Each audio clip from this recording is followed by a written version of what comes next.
అందరికీ praise దిలాడండి. 1 year Bible completion అనే మన పవిత్ర ప్రయాణంలో నాతో కలిసి వస్తున్న అందరికీ సుస్వాగతం. ఈరోజు మన ప్రయాణంలో 16వ రోజు అయిన జనవరి 16వ తేదీ వాక్య భాగాలు ఆదికాండము 50వ అధ్యాయము, నిర్గమకాండము మొదటి 2 అధ్యాయాలను ప్రార్థనాపూర్వకంగా మొదలు పెడదాం. మా ప్రియ పరలోకపు తండ్రి, అమూల్యమైన ఈ సమయాన్ని మాకు దయచేసినందుకై వందనాలు. ఈ వాక్య భాగాలను వింటున్న ప్రతి ఒక్కరి హృదయాన్ని స్పర్శించి మీ శాంతిని మాకు అనుగ్రహించమని ప్రార్థిస్తున్నాను తండ్రి. ఆమేన్. ఆదికాండము 50వ అధ్యాయము.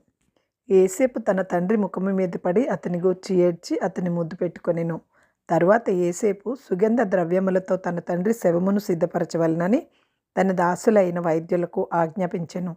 కనుక ఆ వైద్యులు ఇజ్రాయేలును సుగంధ ద్రవ్యములతో సిద్ధపరిచిరి. సుగంధ ద్రవ్యములతో సిద్ధపరచబడి వారి కొరకు దినములు సంపూర్ణమగినట్లు అతని కొరకు 40 దినములు సంపూర్ణమాయెను. అతని గూర్చి ఐగుప్తీయులు 70 దినములు అంగలార్చిరి.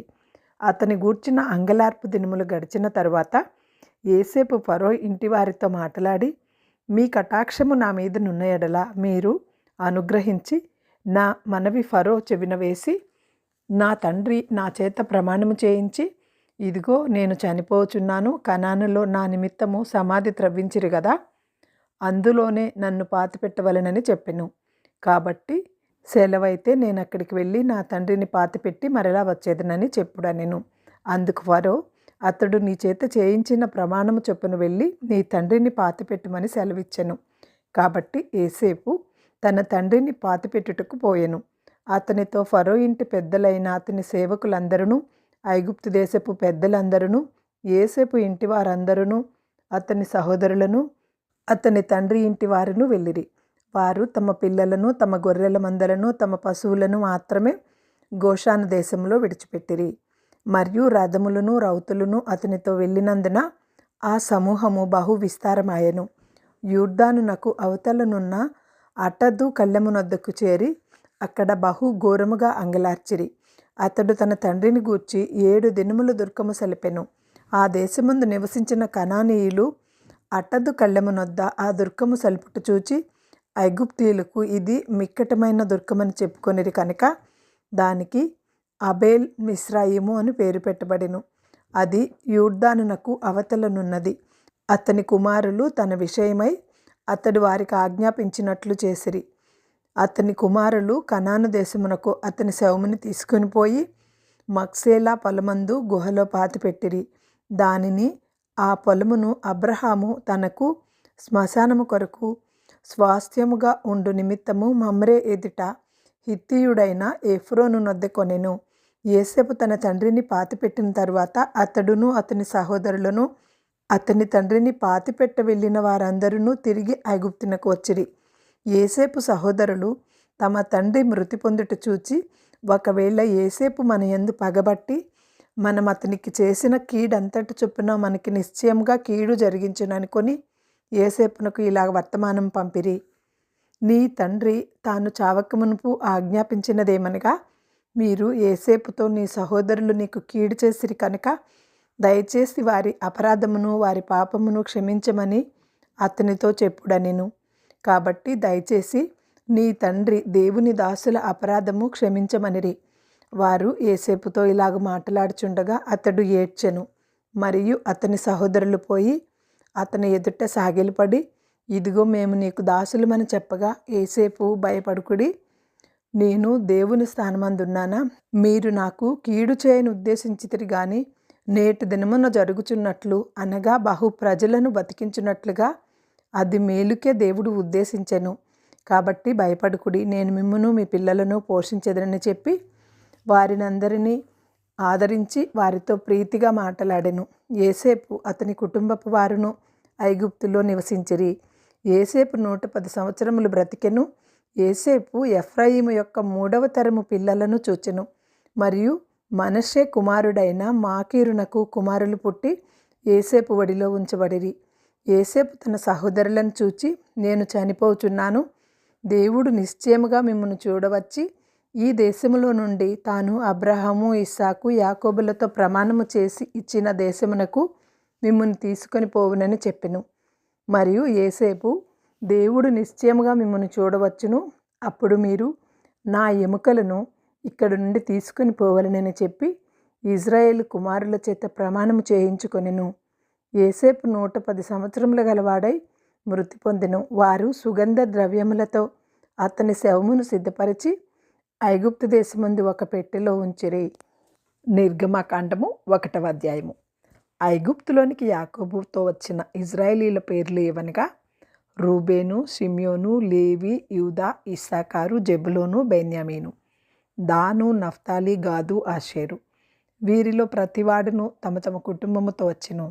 యాకోబు గర్భమున పుట్టిన వారందరూ 70 మంది. అప్పటికి యోసేపు ఐగుప్తులో ఉండెను. యోసేపును అతని అన్నదమ్ములందరూ ఆ తరము వారందరూ చనిపోయిరి. ఇజ్రాయేలీలు బహు సంతానము గలవారై అభివృద్ధి పొంది విస్తరించి అత్యధికముగా ప్రబలిరి. వారున్న ప్రదేశము వారితో నిండి ఉండెను. అప్పుడు యోసేపును ఎరుగని క్రొత్త రాజు ఐగుప్తును ఏలానారంభించెను. అతడు తన జనులతో ఇట్లనెను, ఇదిగో, ఇజ్రాయేలీలు సంతతి అయిన ఈ జనము మనకంటే విస్తారముగా బలిష్టముగా ఉన్నది. వారు విస్తరింపకుండినట్లు మనము వారి ఎడల యుక్తిగా జరిగించదము రండి. లేని ఎడల యుద్ధము కలిగినప్పుడు కూడా మన శత్రువులతో చేరి మనకు విరోధముగా యుద్ధము చేసి ఈ దేశంలో నుండి వెళ్ళిపోదురేమో అనెను.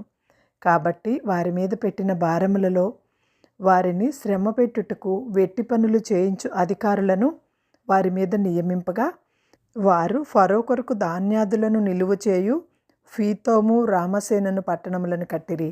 అయినను ఐగుప్తీయులు వారిని శ్రమ పెట్టిన కొలది వారు విస్తరించి ప్రబలిరి.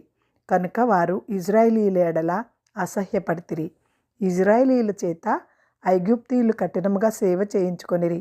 వారు ఇజ్రాయేలీల చేత చేయించుకొనిన ప్రతి పనియు కఠినముగా ఉండెను. వారు జిగట మంటి పనిలోను, ఇటుకల పనిలోను, పొలములో చేయు ప్రతి పనిలోను కఠిన సేవ చేయించి వారి ప్రాణములను విసికించిరి. మరియు ఐగుప్తు రాజు షిఫ్రో పూయా అను హెబ్రీల మంత్రసానులతో మాట్లాడి, మీరు హెబ్రీ స్త్రీలకు మంత్రసాని పని చేయొచ్చు, వారిని కాన్పు పీటల మీద చూచినప్పుడు మగవాడైన ఎడల వాని చంపుడి, ఆడుదైన ఎడల దాన్ని బ్రతుకునీయడని వారితో చెప్పెను.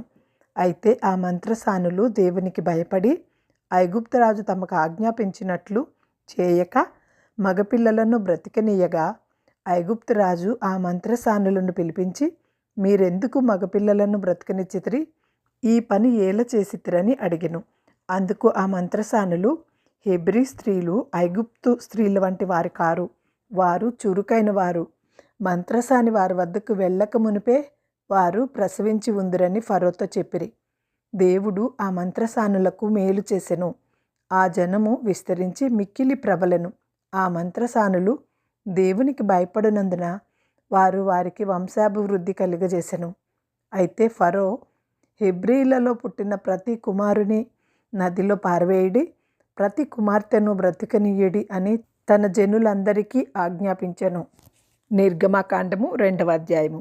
లేవి వంశస్థుడొకడు లేవి కుమార్తెను పెండ్లి చేసుకొనెను. ఆ స్త్రీ గర్భవతి అయి కుమారుని కని వాడు సుందరుడై ఉండుట చూచి 3 నెలలు వానిని దాచెను. తరువాత ఆమె వాని దాచలేక వాని కొరకు ఒక జమ్ము పెట్టి తీసుకొని దానికి జిగిట మన్నును కీలును పూసి అందులో ఆ పిల్లవానిని పెట్టి ఏటి ఒడ్డున జమ్ములో దానిని ఉంచగా వానికి ఏమి సంభవించునో తెలుసుకొనుటకు వాని అక్క దూరముగా నిలిచి ఉండెను. ఫరో కుమార్తె స్నానము చేయుటకు ఏటికి వచ్చెను. ఆమె పనికత్తెలు ఏటి ఒడ్డున నడుచుచుండగా ఆమె నాచులోని ఆ పెట్టెను చూచి ఒక పనికత్తెనొకతిని పంపి దాన్ని తెప్పించి తెరిచి ఆ పిల్లవాని చూచినప్పుడు ఆ పిల్లవాడు ఏడ్చుచుండగా చూచి వాని యందు కనికరించి, వీడు హెబ్రీల పిల్లలలోనొకడనెను. అప్పుడు వాని అక్క ఫరో కుమార్తెతో, నీ కొరకు ఈ పిల్లవాని పెంచుటకు నేను వెళ్ళి హెబ్రీ స్త్రీలలో ఒక దాదిని తీసుకొని వత్తునా అనెను. అందుకు ఫరో కుమార్తె వెళ్ళమని చెప్పగా ఆ చిన్నది వెళ్ళి ఆ బిడ్డ తల్లిని పిలుచుకొని వచ్చెను. ఫరో కుమార్తె ఆమెతో, ఈ బిడ్డను తీసుకుని పోయి నా కొరకు వానికి పాలిచ్చి పెంచుము, నేను నీకు జీతం ఇచ్చేదనని చెప్పగా ఆ స్త్రీ ఆ బిడ్డను తీసుకుని పోయి పాలిచ్చి పెంచెను. ఆ బిడ్డ పెద్దవాడైన తర్వాత ఆమె ఫరో కుమార్తె వద్దకు అతన్ని తీసుకొని వచ్చెను. అతడు ఆమెకు కుమారుడాయెను. ఆమె నీటిలో నుండి ఇతన్ని తీసితినని చెప్పి అతనికి మోషే అను పేరు పెట్టెను. ఆ దినములలో మోషే పెద్దవాడై తన జనుల వద్దకు పోయి వారి భారములను చూచెను. అప్పుడతడు తన జనులలో ఒక హెబ్రీయుని ఒక ఐగుప్తీయుడు కొట్టగా చూచెను. అతడు అటు ఇటు తిరిగి చూచి ఎవడునూ లేకపోగా ఆ ఐగుప్తీయుని చంపి ఇసుకలో వాని కప్పిపెట్టెను. మరునాడు అతడు బయట నడిచి వెళ్ళుచుండగా హెబ్రీయులైన మనుష్యులిద్దరూ పోట్లాడుచుండిరి. అప్పుడతడు అన్యాయం చేసిన వాని చూచి, నీవేళ నీ పొరుగువాని కొట్టుచున్నావని అడుగగా అతడు, మా మీద నిన్ను అధికారిగాను తీర్పరిగాను నియమించిన వాడెవడు? నీవు ఆ ఐగుప్తీయుని చంపినట్లు నన్నును చంపవలెనని అనుకొనిచున్నావా అనెను. అందుకు మోషే, నిశ్చయముగా ఈ సంగతి బయలుపడిననుకొని భయపడెను. ఫరో ఆ సంగతి విని మోషేను చంపచూచెను. కానీ మోషే ఫరో ఎదుట నుండి పారిపోయి మిద్యాను దేశంలో నిలిచిపోయి ఒక బావి వద్ద కూర్చుండెను. మిద్యాను యాజకునికి 7 కుమార్తెలుండిరి. వారు వచ్చి తమ తండ్రి మందకు పెట్టుటకు నీళ్లు చేది తొట్లను నింపుచుండగా మంద కాపరులు వచ్చి వారిని తోలివేసిరి. అప్పుడు మోషే లేచి వారికి సహాయము చేసి మందకు నీళ్లు పెట్టెను. వారు తమ తండ్రి అయిన రగూయలు నద్దకు వచ్చినప్పుడు అతడు, నేడు మీరింత త్వరగా ఎట్లు వచ్చితిరనెను. అందుకు వారు, ఐగుప్తీయుడొకడు మందకాపరుల చేతిలో నుండి మమ్మను తప్పించి వాడిగా నీళ్లు చేది మన మందకు పెట్టెననగా అతడు తన కుమార్తెలతో, అతడెక్కడా? ఆ మనుషుని ఏల విడిచి వచ్చితిరి? భోజనమునకు అతన్ని పిలుచుకొని రండనెను. మోషే ఆ మనుష్యునితో నివసించుటకు సమ్మతించెను. అతడు తన కుమార్తె అయిన సిప్పోరాను మోషేకిచ్చెను. ఆమె ఒక కుమారుని కనినప్పుడు మోషే, నేను అన్యదేశంలో పరదేశినై ఉంటుననుకొని వానికి గెర్షోము అను పేరు పెట్టెను.